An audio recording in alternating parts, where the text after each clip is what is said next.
కాంగ్రెస్ నేతకు గుండెపోటు వస్తే వెంటనే సిపిఆర్ చేసి ప్రాణాలు కాపాడారు తెల్లం వెంకట్రావు. ఈరోజు భద్రాచలం నియోజకవర్గంలో మంత్రి తుమ్మల నాగేశ్వరరావుతో కలిసి పర్యటించారు తెల్లం వెంకట్రావు. ఈ నేపథ్యంలో వారితో ఉన్న సుధాకర్ అనే కాంగ్రెస్ నేతకు ఒక్కసారిగా గుండెపోటు వచ్చింది.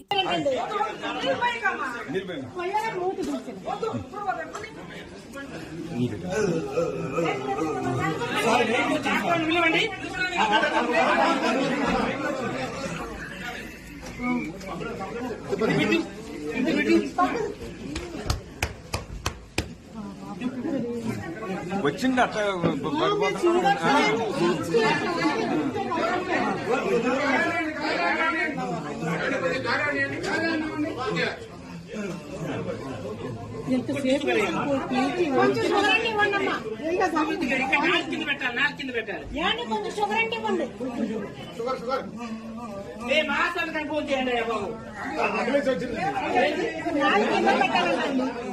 కింద